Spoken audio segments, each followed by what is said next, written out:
Hey, listen, guys. At the end of the day, we have to be honest about what is happening, okay? Especially in the West. What is happening in the West? See, all these problems that we face has nothing to do with AI. Before AI, there was big data. I guess people forgot about big data. Before big data, there was Amazon and the internet, okay? There was Apple, iPhone, all those things. Computers. Either way, each time, there was always this talk that this new technology is going to replace people. But instead, what it ended up doing was actually creating more jobs and more opportunities for people. Now, something that you notice about all these technologies is that they came into play at a time where people who are in power, boomers at that time, okay, they were relatively young enough to take advantage of these things, take advantage of these new technologies, implement laws to better help them to take advantage of all these new technologies, and they ended up better.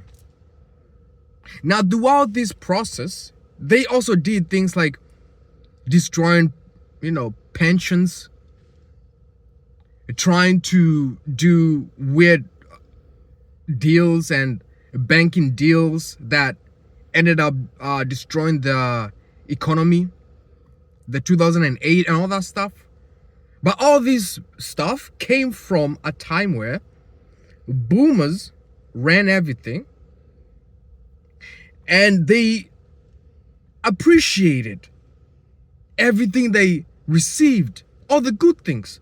And in return, they end up creating this bubble around them, around the Western economies.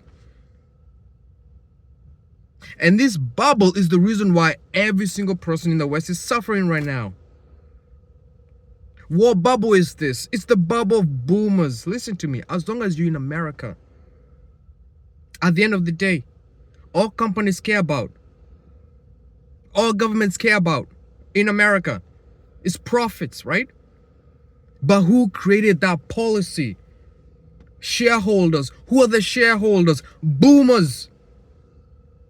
At the end of the day, when you hear that we're only thinking about the shareholders, stock market, at the end of the day, they're just talking about boomers.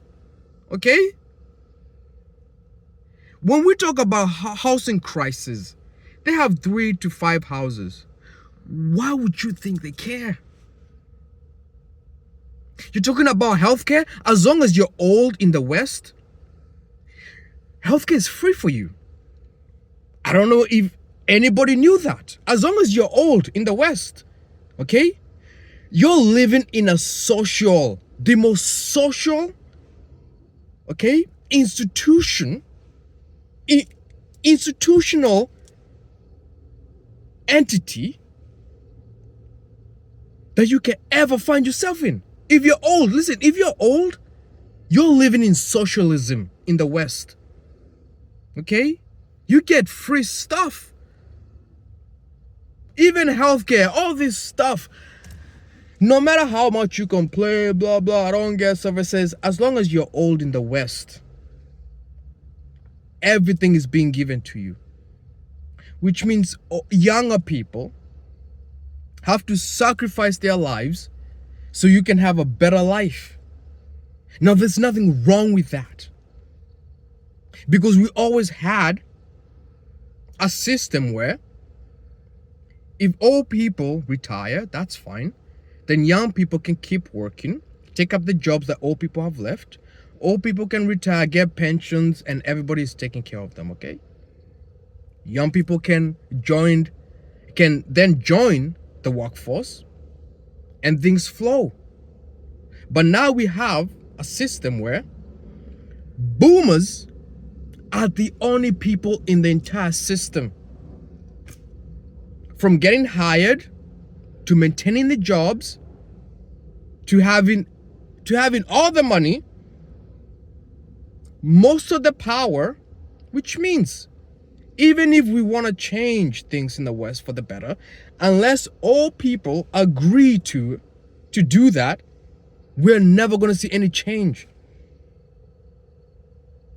Now you might ask me, why am I complaining about this? Listen to me, America, all you need to know, as long as you live in the West, if you're under 25 years of age, you're now officially part of the lost generation. Do you know how scary that is?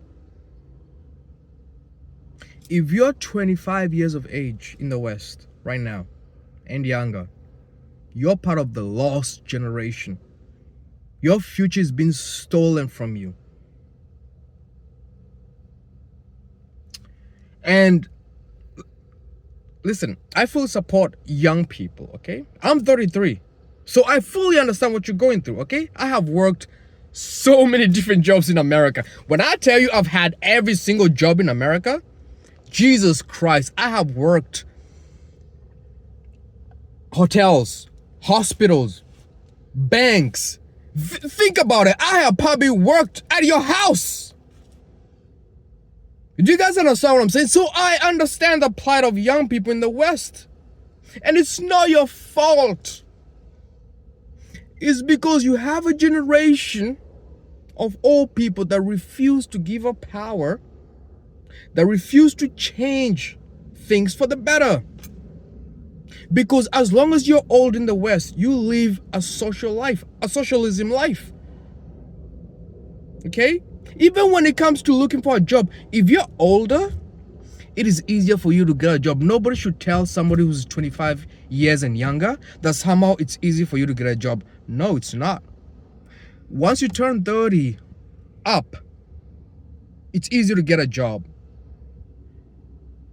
Because at that time, you kind of have a lot of your mates who have already kind of, you know, connection here and there, and people kind of feel sorry for you at that point in your life, you know.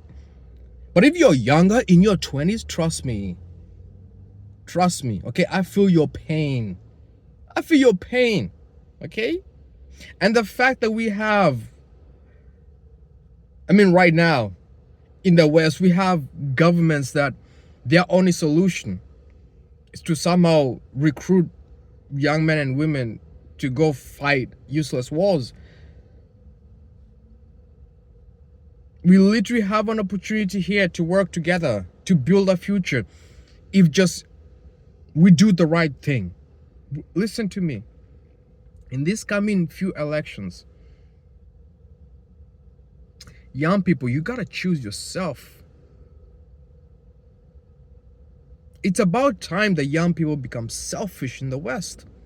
It's time to choose yourself, to choose your future. These people are willing to make you a lost generation. And they're not gonna care. So, young people, you have to think about yourselves, man. Listen to me. These people are telling you that your solution is racism, right? It's to hate black people, it's to hate immigrants. Right. But what's the solution for the unemployment? Before you tell me to hate a person, what is the solution here? And young people, listen, it is about time you become selfish and choose yourself and choose leaders, young people, young leaders who are going to put your generation first, the same way boomers put their generation first. You guys tell me what you think. Let's talk. Let's be serious. Let's talk.